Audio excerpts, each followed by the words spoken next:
Hola, ¿qué tal? Muy buenas tardes.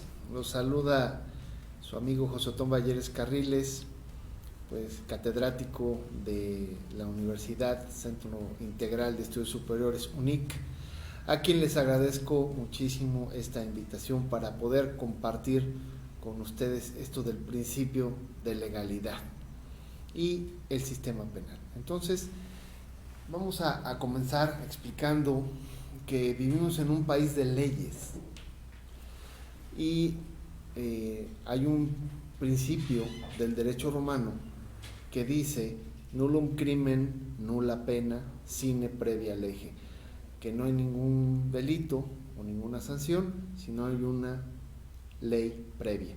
Y esto es el principio de legalidad, así tan árido como esa locución latina, nullum crimen, nulla pena, sine previa lege.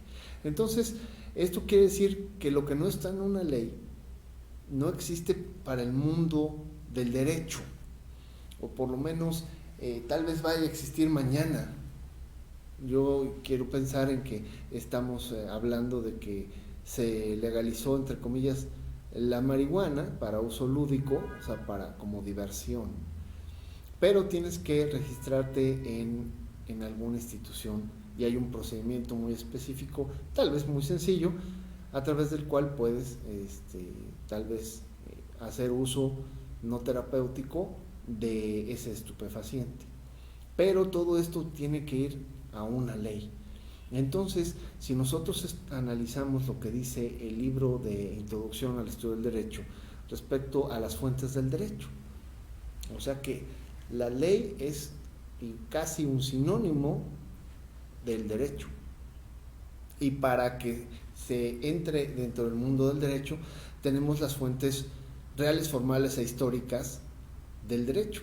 Dentro de las fuentes históricas podríamos citar, por ejemplo, una revolución, la Revolución Francesa, la Revolución de México, es una fuente del derecho. O sea, esa revolución trajo como consecuencia nuestra Constitución.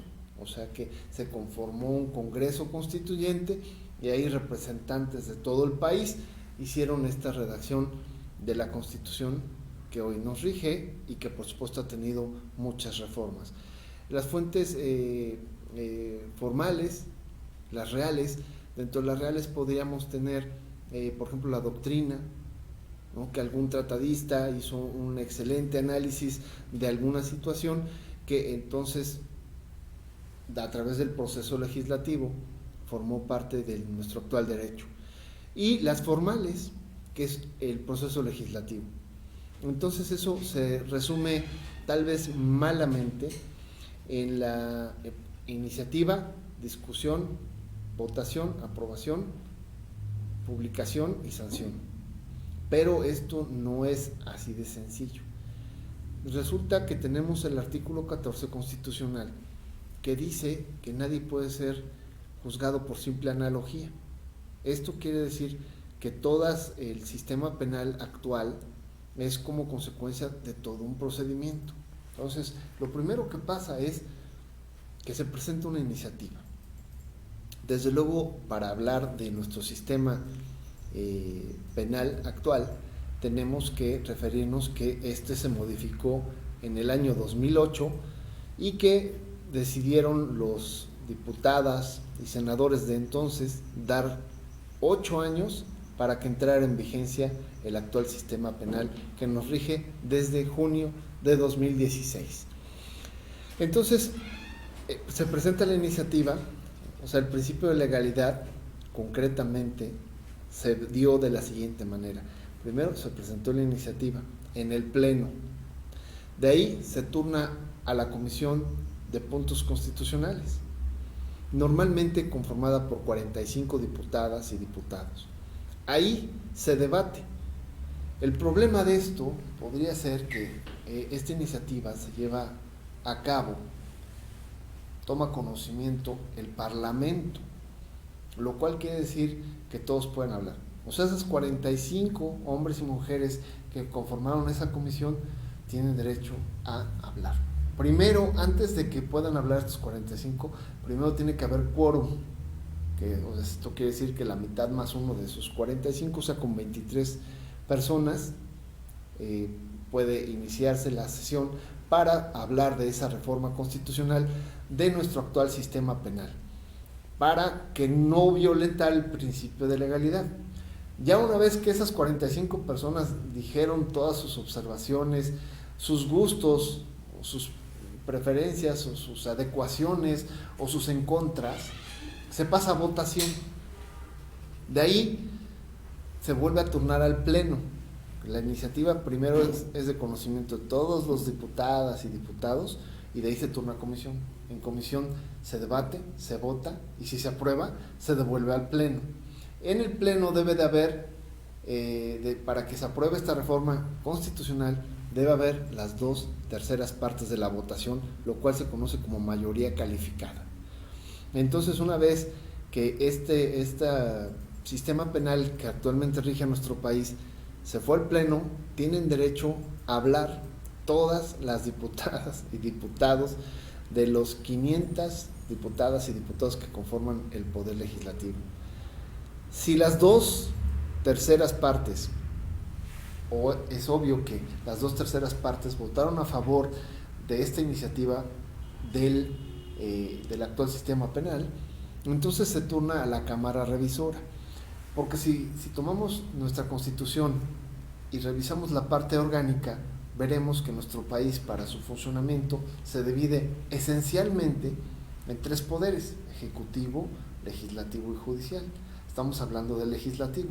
El legislativo se divide a su vez en 2 cámaras, la Cámara de Diputados y la Cámara de Senadores. O sea que hasta ahorita ya agotamos el tema o la explicación de cómo se agotaba en la Cámara de Diputados, y de ahí se turna a la Cámara Revisora, o sea, a la Cámara de Senadores. En la Cámara de Senadores, nuevamente esa iniciativa se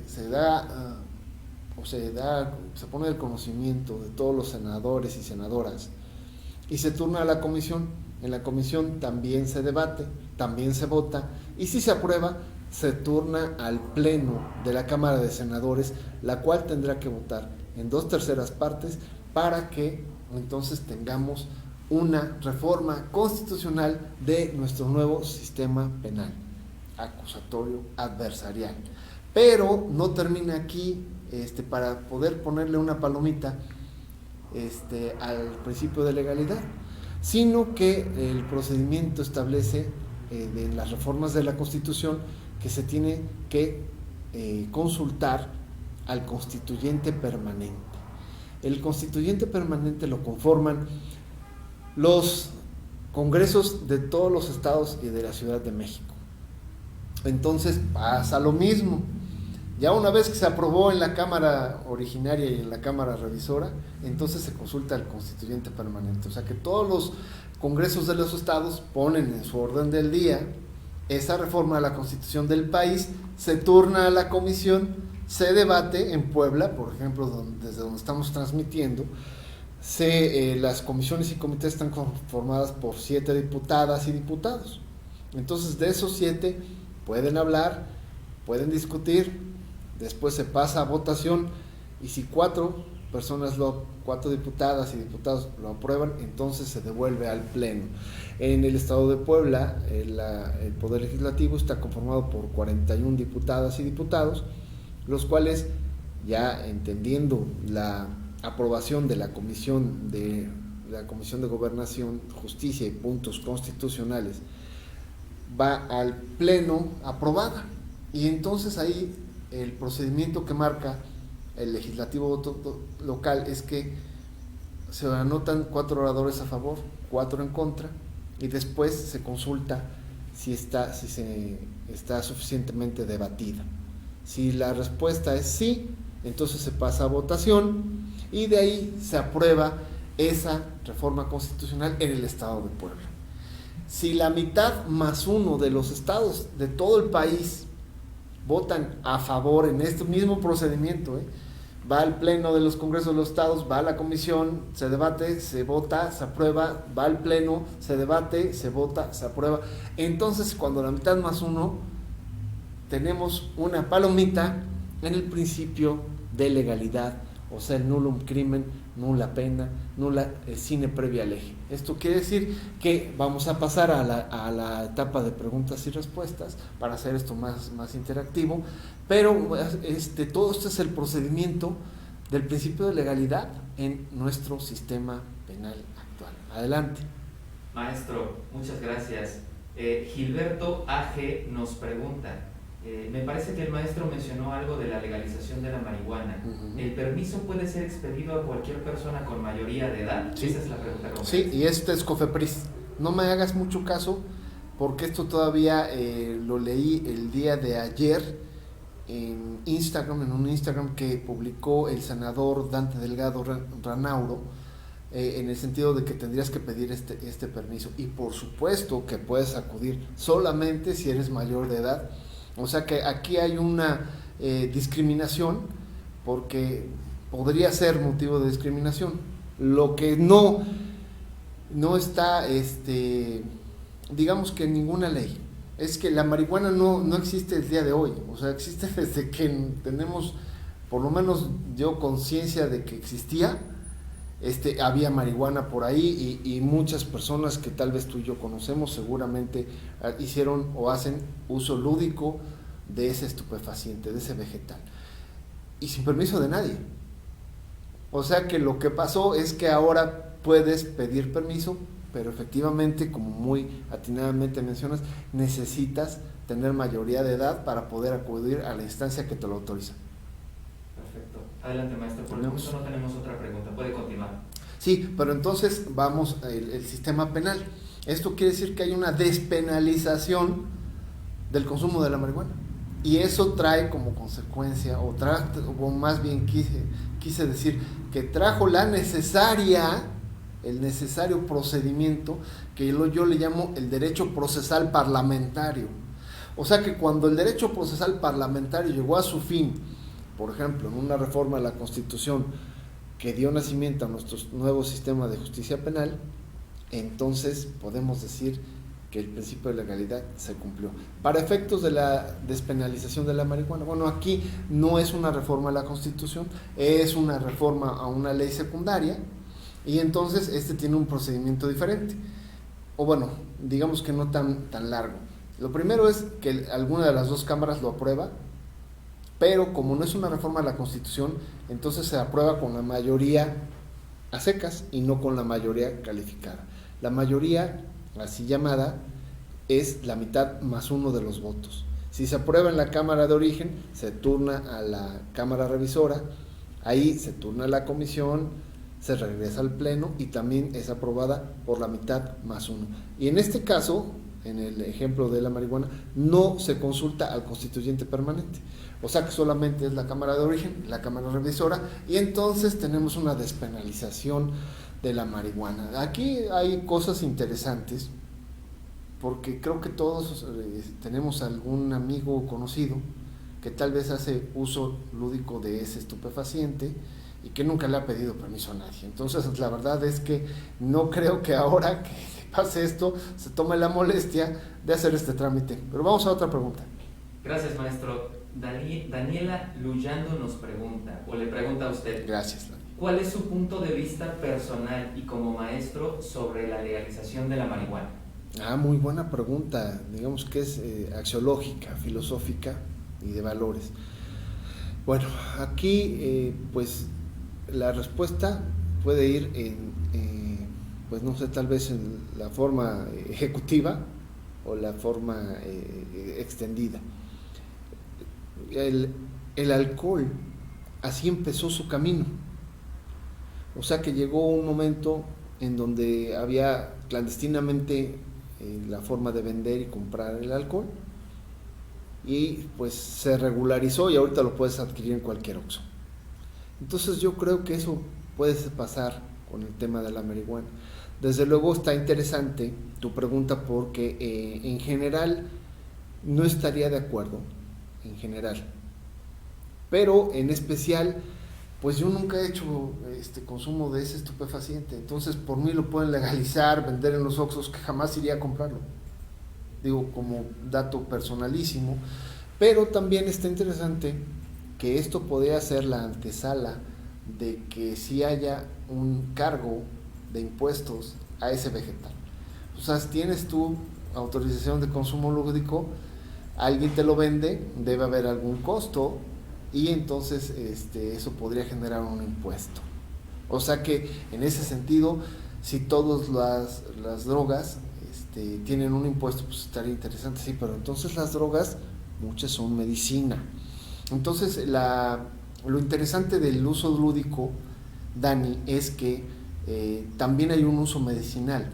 Me parece que algunas enfermedades, y solo tengo en mente el glaucoma, que sus efectos son mitigables a través de la ingesta de este vegetal. Pero entonces te invito a que revises el artículo 400 y fracción, no tengo tanta memoria, me parece que es que el 421, no me hagas caso, por favor busca en la Ley General de Salud.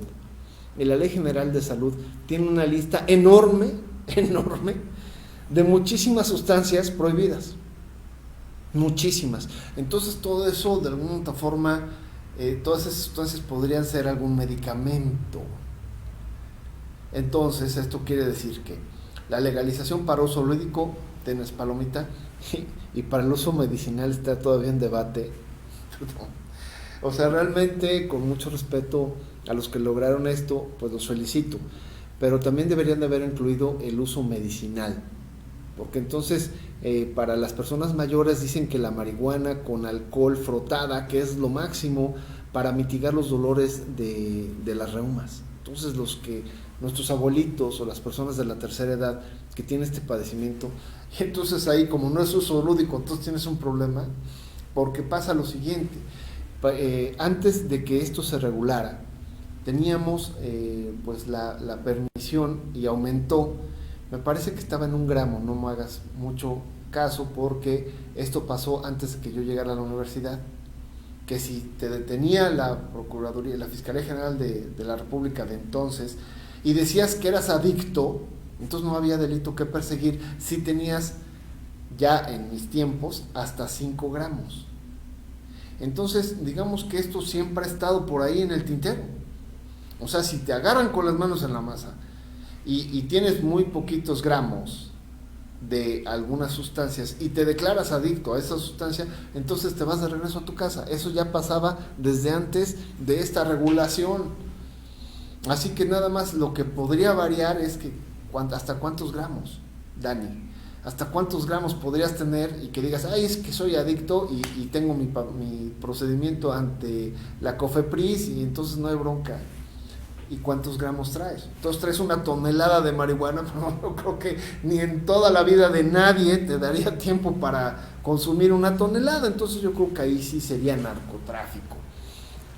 Así que las cosas en el derecho siempre estamos tratando de lo ideal, o sea, del deber ser, no del ser. Y por eso a mis 54 años te comento que cuando iba como tal vez en primero de secundaria, supe que existía esa droga y supe que mucha gente la consumía y nadie fue a la cárcel. Fernando Muñoz nos pregunta, ¿cuál es la diferencia entre despenalización y legalización? Muy buena pregunta, ese va a ser un buen abogado. Porque yo pienso que la despenalización es un acto en virtud del cual alguna conducta que está en el Código Penal tiene sanción 0. O sea, 0 años de cárcel y 0 multa. Eso sería la despenalización. Y la legalización implica que tiene que entrar a un mundo de regulaciones, de permisos. O sea, tú, a lo mejor muchas personas tienen la necesidad de ir al extranjero y tienes el libre tránsito, sí, pero para el extranjero hay una restricción que implica que tengas un pasaporte. Entonces el pasaporte está legalizado, es un trámite legal. Para manejar, necesitas, en teoría todos podríamos manejar sin licencia, en teoría, pero ya más bien en la práctica, quise decir, en teoría todos necesitaríamos una licencia para manejar. Entonces cuando estás aprendiendo a manejar, estás manejando sin licencia. Y para tener la licencia necesitas aprender. Entonces tomas tus clases de manejo y después vas y haces un trámite y te dan tu licencia. O sea, esto quiere decir que hay una legalización del manejo para manejar vehículos. Y también hay licencias para manejar trailers. Y también hay licencias para manejar motocicletas. Entonces esto es una legalización. O sea que cualquier persona, hombre o mujer, mayor de edad de nuestro país puede consumir marihuana, nada más necesita hacer un trámite. Pero en ese trámite no va a pisar cárcel, ni tampoco va a tener que decir quiénes son sus proveedores, ni nada de eso. Entonces la diferencia es que en una terminas en la cárcel y en la otra tienes que hacer tu cola y tal vez algunos pagos. Perfecto, maestro, gracias. Alan Zárate nos pregunta, ¿usted cree que en nuestro país hay justicia? Alan, es una pregunta muy fuerte y te felicito por ella. Y entonces tendríamos que irnos a lo que decía Ulpiano. Ulpiano decía que justicia es dar a cada quien lo que le corresponde. El jus suum cuique tribuere, que decían los romanos. Bajo ese contexto, me parece que en nuestro país todavía nos falta mucho. Nos falta mucho por avanzar. Desde luego empezamos por la cultura de la denuncia y por eso te tendría que decir que no hay justicia como justificación, o te explico el por qué digo que no la hay. Y el primero es la cultura de la denuncia, porque tenemos por ahí una cifra negra que dicen que 7 de cada 10 delitos no se denuncian. O sea que las cifras que tenemos a la vista a través de INEGI, en INEGI es muy probable que puedas ver cuántos delitos se cometieron en esta entidad, por lo menos el año pasado, y seguramente muchos años hacia atrás. Entonces lo primero es la cultura de la denuncia. 2, tenemos también como punto de referencia el mundo. O sea, estamos en un mundo inminentemente globalizado. O sea, ya el que diga que no a la globalización, la verdad es que creo que se perdió la mitad de la película, porque estamos bastante globalizados. Entonces, los países, entre comillas, más avanzados tienen unos códigos penales muy pequeños. O sea, el catálogo de delitos es básico. Mientras que cuando yo iba a la universidad, en 1985-90, el código penal era de 19 capítulos y hoy tenemos 26 capítulos. O sea que nuestro código penal se ha ido ensanchando en figuras que creo que no deberían de estar. Y algunas han ido saliendo, pero entonces esto quiere decir que el punto número 2 de que por qué no hay justicia es porque las personas primero no denuncian y segundo denuncian cosas vanas, porque entonces hay si estudias derecho y ya pasaste penal, verás que el catálogo es tan generoso y que muchos de estos delitos nadie los denuncia. O sea, estás a cero.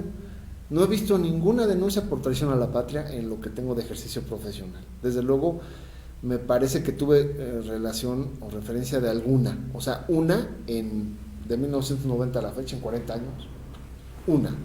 Entonces yo creo que la incidencia tendría que hacer que desaparezcan algunas figuras para que la cultura de la denuncia sea eficiente, porque entonces tienes al Ministerio Público lleno. Por si algún día has ido a denunciar, invoco Periódico Central, que dijo que alguien fue a denunciar y se tardó 8 horas. Entonces eso reduce las posibilidades de que alguien quiera denunciar. ¿Por qué?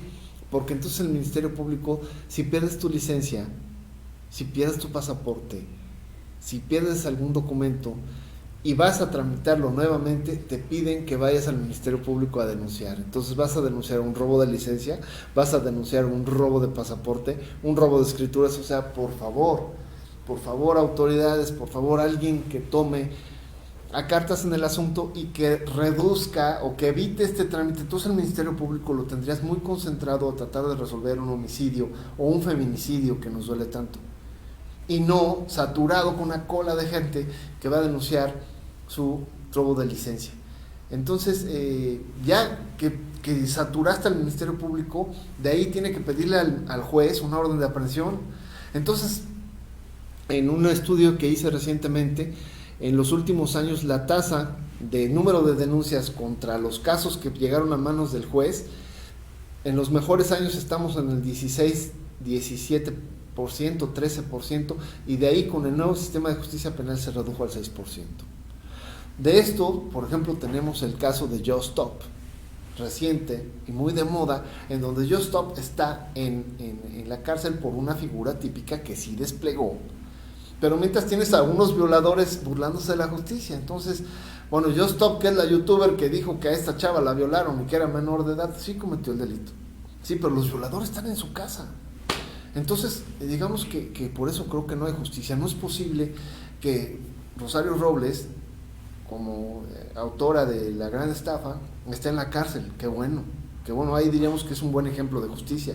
Pero entonces tienes a Emilio Lozoya, que también es un fraude multimillonario, pero como no está en el catálogo de los que ameritan prisión preventiva, previstos en el artículo 19 constitucional y en el 167 del Código Nacional de Procedimientos Penales, que para estar en esos lugares ya les expliqué el procedimiento del derecho procesal parlamentario. Entonces, como no estaba en ese catálogo, Emilio Lozoya está siguiendo sus procedimientos desde su casa. Perdón, pero me parece que la respuesta es que no tenemos justicia. ¿Hay alguna otra? Sí, maestro, tenemos varias, de hecho. Vienen. Primero, Mago Cerón nos dice, ¿qué es el principio de la legalidad en el derecho penal y cuáles son las condiciones de validez constitucionales? El principio de legalidad: nulo un crimen, nula pena, sine previa lege. No hay delito y no hay sanción si no hay una ley, que hace un momento expliqué cuál es el procedimiento para que algo se convierta en una ley. Y también expliqué lo que dice el artículo 14, que no puede ser juzgado por simple analogía. O sea, que si algo es o se parece a algún delito, pero no está muy claramente adecuado a la redacción, entonces tendría que irse la persona a su casa. Entonces ese es el principio de legalidad. Y por supuesto el sistema penal se modificó a partir de 2016. Y eso es consecuencia de todo un procedimiento que expliqué al inicio de esta charla. No sé si está con esto más o menos contestada la pregunta. Muchas gracias, maestro. Oscar Moreno nos dice, una pregunta: si la puedes consumir pero no sembrar y comprar, ¿cómo la obtienen? Muy buena pregunta, Oscar, muy buena pregunta. Porque aquí, pues realmente yo tampoco sabría dónde conseguir una semilla de marihuana. Y tampoco, a lo mejor acúsame de mojigato o de persinado o como quieras calificarme, pero al día de hoy no sé en dónde podría yo comprar, digamos, para fumarla. O sea, no sé, está interesante. Así que, pues esto tal vez Cofepris, al ir a hacer tu solicitud de hacer el consumo de fines lúdicos, yo creo que ellos te tendrán que dar un padrón de proveedores. Digo, por lógica, para usar lógica.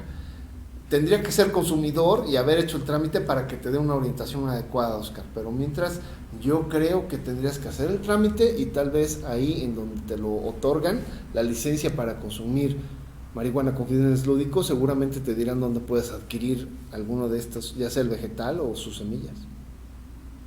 ¿Qué otra? Perfecto, maestro. Ramírez Carlos nos pregunta, bueno, lo saluda primero. Gracias, Charlie. Buenas tardes, profesor. Si legalizaran la marihuana en nuestro país, ¿usted cree que acabaría con el narcotráfico? Está interesante. Muy buena pregunta también. De hecho, ya está legalizada, pero solo para fines lúdicos, no para fines medicinales. Y el narcotráfico es amplísimo.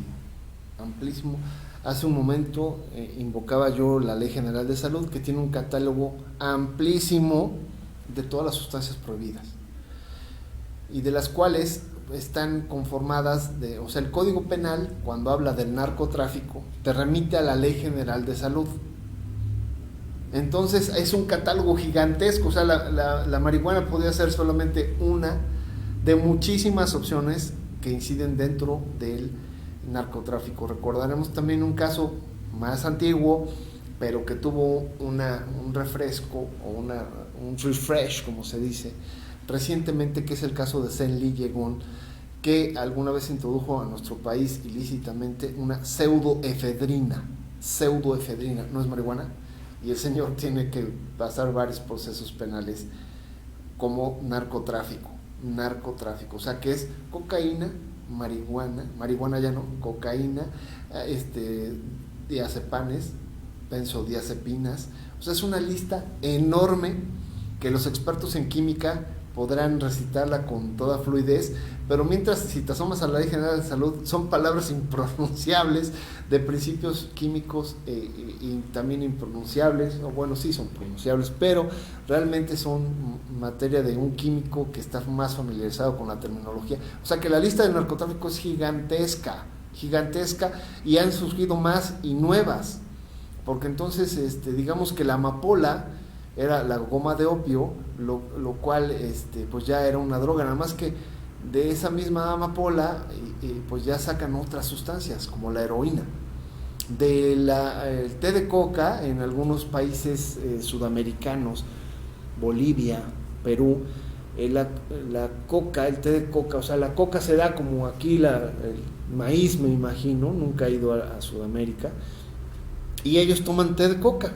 Y me han comentado un amigo que fue embajador de México en Bolivia, me dijo que todas las mañanas se tomaba su té de coca tranquilamente y no está penalizado ni nada.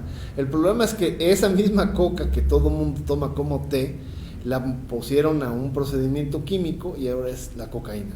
Entonces, realmente las preguntas que me han hecho de esto, siempre me asomo imaginariamente a esta larga lista de la Ley General de Salud. Porque entonces podríamos pensar que ningún medicamento requiera de una receta para que te lo vendan. Bueno, entonces si hay unos que te van a poner mareado, o te van a dormir, o te van a no sé qué, entonces podríamos pensar que casi licencia para suicidarse. Maestro, David Torres ahora nos pregunta, ¿cuál cree usted que sea el mejor uso de la marihuana? Bueno, yo como te comenté hace un momento, David, gracias por tu pregunta, es el que lo pongas en alcohol y que con eso te mitigue el dolor de las reumas. Desde luego no tengo ningún amigo con glaucoma y que me pudiera decir cuáles son sus síntomas o sus dolencias de esa enfermedad y que me diga si realmente la marihuana lo mitiga. Entonces, pues por el momento yo solamente lo recomendaría en alcohol frotado para las reumas, digamos así. Desde luego tendría que interactuar con alguien que sí la consuma y que me explique qué efectos tiene, ¿no? Porque entiendo que es un estupefaciente, lo cual quiere decir que produce algún efecto de letargo, de alentamiento, de obnubilación. O sea que aparentemente en vez de que estés aquí a las vivas en algún tema, estás así como que mandé. Entonces realmente solamente lo recomendaría para las reumas. Perfecto, maestro, gracias. Arturo Landín Martínez nos pregunta, buenas tardes, maestro. ¿Usted considera que en la actualidad la marihuana, si es legalizada, puede disminuir un cierto consumo en los jóvenes? Sí, porque estamos acostumbrados a... no sé, esto tal vez es una pregunta para los psicólogos. ¿Por qué nuestros papás cuando nos prohíben algo es lo primero que hacemos? Digo, por favor, no es algo de derecho, no es de abogados, es así de la vida. Cuando nos digan, no vayas a no sé qué, es lo primero que hacemos. Pero cuando nos dan carta abierta para cosas, a lo mejor ya le echamos más, me late o no me late, pero cuando nos lo prohíben, entonces le entramos. Entonces ahora que está permitido, yo creo que sí podría tener una disminución en el consumo, digamos, como tú utilizaste la palabra adolescentes, la refiero, pero en la modalidad de que sean mayores de 18 años. Y entonces yo creo que sí podría tener una disminución. Desde luego hace un momento alguien preguntaba que si disminuiría el narcotráfico y la respuesta en general sería sí. Y ahora viene esta pregunta de que si disminuiría el consumo en adolescentes y la respuesta es sí. ¿Por qué? Porque tendemos a hacer lo que nos prohíben. No vayas a más de 110 kilómetros, ahí vamos a 120 kilómetros en la carretera. No vayas a manejar sin licencia porque el seguro no paga, ahí estás manejando sin licencia.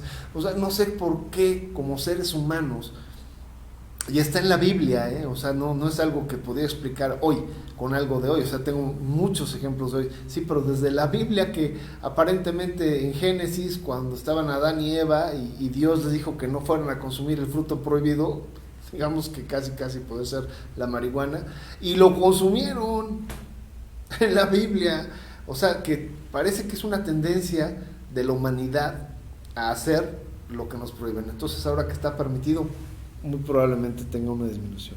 Gracias, maestro. El maestro Alfredo Barbosa Castillo nos Maestro, dice, ¿cómo sigue? Espero que siga bien de su salud. nos dice, interesante tema, el principio de legalidad, una herencia del jurista César Beccaria. ¿Considera que el pensamiento de Beccaria sigue siendo actual en comparación al México actual? Sí, por supuesto. César Beccaria, César Bonesana, Marqués de Beccaria, por supuesto que está vigente actualmente. De hecho, maestro, con mucho cariño le agradezco su comentario, porque muchas de las teorías del derecho penal están vigentes y algunas dicen que están superadas, y yo diría que tal vez, y siempre te dejan alguna aportación al actual derecho penal. Desde luego el Marqués de Beccaria pues era el periodo humanista del derecho penal, en el cual se caracterizó de que si al rey o al soberano, al que detentara el poder público, algo le parecía mal, entonces te podían condenar a torturas o a la guillotina. Entonces fue César Bonesana el que introduce este periodo humanista, que precisamente se basa en que exista una ley previa que sancione con prisión o con multa o con alguna sanción alguna de las conductas que pasaron del mundo, así el mundo en general, al mundo del derecho, a través del proceso parlamentario, para formar parte del derecho positivo vigente, o sea, que tenga esto del principio de legalidad. Gracias, maestro.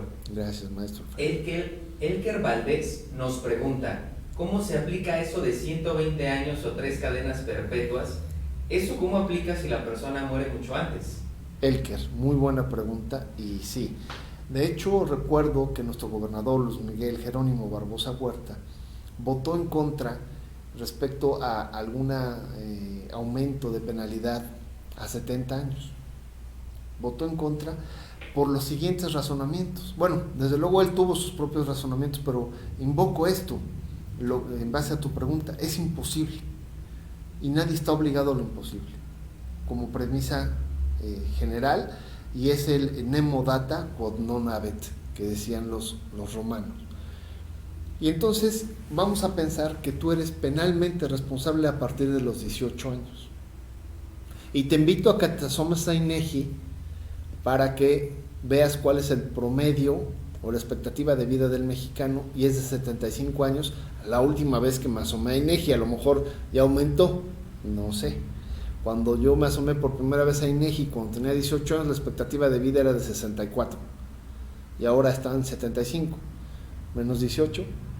Entonces nadie que sea penalmente responsable, o sea, que tenga 18, el día de su cumpleaños número 18, podría pasar más de 50, y alguien que tenga una calculadora me podrá ayudar, pero son 65, 57 años en prisión. O sea que cualquier sentencia a cadena perpetua, bueno, pues se entiende que cuando te mueras, pues ya la cumpliste. Cuando te dictan 2 cadenas perpetuas, bueno, a lo mejor cometiste un par de delitos que los dos ameritan la prisión perpetua, y te dictan 2 cadenas perpetuas, los cuales son incompurgables. O sea, se entenderá que en el momento en que mueras habrá una extinción de la acción penal respecto al otro procedimiento, toda vez que no podrías que volver a nacer, o te la cobran con tus hijos. O sea, no. La respuesta es no.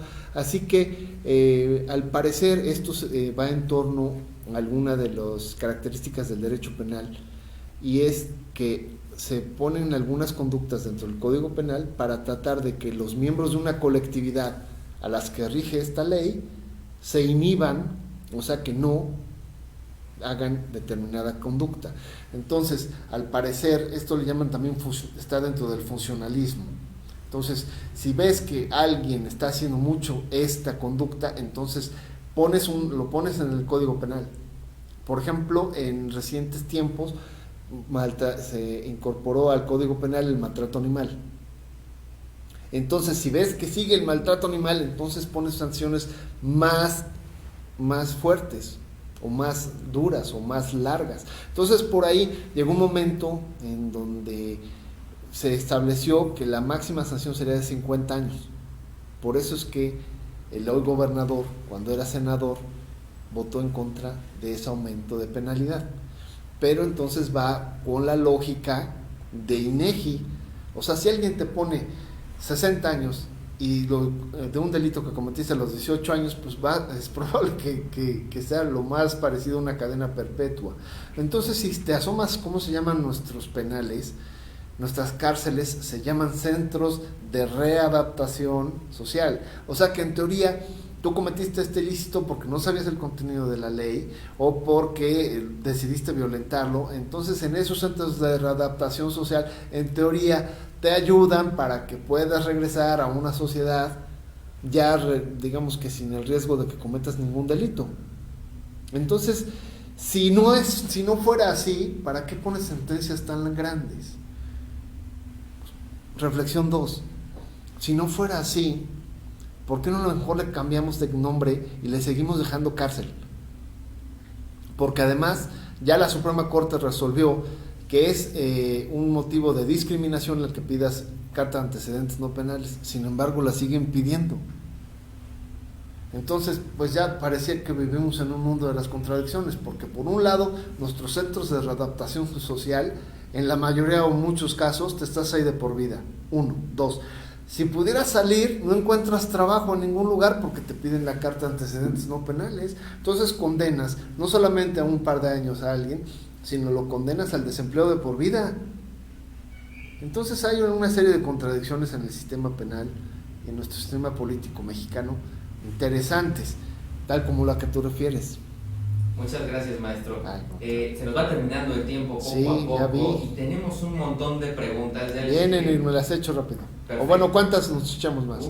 ¿Qué te parece? ¿Unas 3, 5? ¿Le parece unas 5 preguntas? Vienen. Perfecto, maestro, gracias. Pedrosa Ace nos dice: buenas tardes, maestro. ¿Cree que nuestro sistema penal acusatorio se ha vuelto más permisivo en algunos casos? Sí, y por supuesto que pues a mí me tocó el primer código de este nuevo sistema penal, el Código Estatal de Procedimientos Penales ante el nuevo sistema, y voté en abstención porque no estuve de acuerdo. Recuerdo que cuando interactuamos con los diputados federales en aquel lejano 2008, yo le dije al diputado Camacho, que era el que estaba llevando todo esto, el que estaba organizando todo este nuevo sistema de justicia penal, yo no estaba de acuerdo, porque en teoría teníamos la necesidad de 5 jueces, o sea que eran 3 para dictar sentencia, 1 de audiencia intermedia y 1 de audiencia inicial, 5. Entonces le dije, si hay 9 jueces aquí en el Distrito Judicial de Puebla y vas a hacer 5, necesitas 5 para cada procedimiento, entonces si hoy 9 jueces no se dan abasto, no es porque esté mal el sistema, sino necesitamos, si vas a multiplicar por 5, 9 por 5, con 45 jueces, a lo mejor la armas. Pero entonces por eso la respuesta es no. Siguiente. Muchas gracias, maestro. Jimena Galindo nos pregunta: gracias, Jimena. ¿Cuáles son los principios del proceso penal? Bueno, hay muchos, son varios los principios de publicidad, de contradicción, de inmediatez, de inmediación. Todos estos están en los primeros artículos del Código Nacional de Procedimientos Penales, y por supuesto que por primera vez algún código trae un código penal, procesal penal, trae un glosario o cuáles son los ideales, ¿no? Pero realmente es que de esos principios tienen sus excepciones, por ejemplo en el de publicidad, que por eso son las salas de juicios orales, porque pueden entrar muchas personas o todas las que quepan, pero el juez en algunos casos, si él lo considera, puede sacar a todos y nada más se queda con la parte acusada y con el Ministerio Público, la parte ofendida, su defensor público, o sea, las partes solamente indispensables. Y esto de la inmediación e inmediatez, que aparentemente hacen que nuestro sistema tenga que ser muy muy ágil,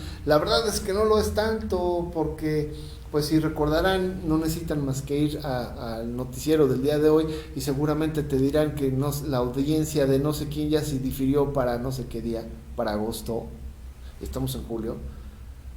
Entonces realmente pareciera que pusieron esos principios que preguntas y que están en los primeros artículos del Código Nacional de Procedimientos Penales y que refería a algunos de ellos, pareciera como que lo que no hagan. Ahora sí, que si es inmediación, no, que se tarde, ¿no? Gracias, maestro. Eduardo Andrade nos pregunta, ¿la marihuana sería barata si baja su demanda por parte de los jóvenes o se venderá al mismo precio que te la venden ilegalmente? Muy buena pregunta porque no sé ni cuánto cueste. Así que pues no sabría decir si esto, porque si puedes conseguir una semilla, entonces puedes tener una maceta. O sea que eso creo que pues lo convertiría no en barato, sino en tasa cero, o sea, gratis. Adelante con la que sigue. Perfecto, maestro, muchas gracias. Nos pregunta nuevamente Jimena Galindo, ¿cómo fueron los resultados del sistema penal acusatorio en materia de eficacia? Malos. Desde luego tengo algunas estadísticas que tal vez sea motivo de otra charla donde yo pueda poner a consideración de ustedes el número de casos que terminaron en manos de un juez solicitando una orden de aprehensión o poniendo a disposición del juez a una persona detenida en flagrancia de un delito que amerita prisión preventiva.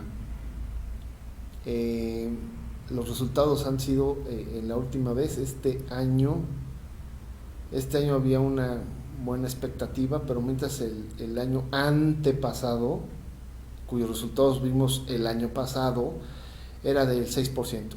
O sea, el número de personas que denunciaron contra las personas que vieron su carpeta de investigación convertir en una carpeta judicial fue el 6%.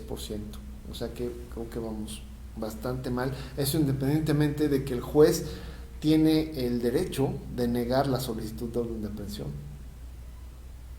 Siguiente. Gracias, maestro. Pues por el momento elegí esas, ya nada más es para ir despidiendo. Pues yo agradezco mucho a todos las compañeras y compañeros que nos hicieron el favor de distinguir a su humilde servidor con su atención. Perfecto. Itzel Carrillo le manda saludos, dice Gracias, que es uno de los Itzel. mejores catedráticos. No, favor que me haces, no, hay mejores, hay muchos mejores. Antonio Moro, saludos mi queridísimo profesor y amigo. Claro, sí, mi exalumno. Perfectísimo. Pedrosa Ace nos dice muchas gracias, maestro. Gracias a ti. Un saludo. Igualmente. Y Jimena Galindo, muchas gracias. Gracias a ti, Jimé, gracias por tus preguntas, muy inteligentes todas. Perfecto, maestro. Pues si gusta cerrar. Pues nada más que agradecerles, desde luego a UNIC, esta invitación invaluable y por supuesto a ustedes que me hicieron el favor de pues escucharme y que les haya causado alguna curiosidad, porque eso quiere decir que estuvieron atentos, así que eso no tiene de mi parte más que muchas gracias, mucho agradecimiento.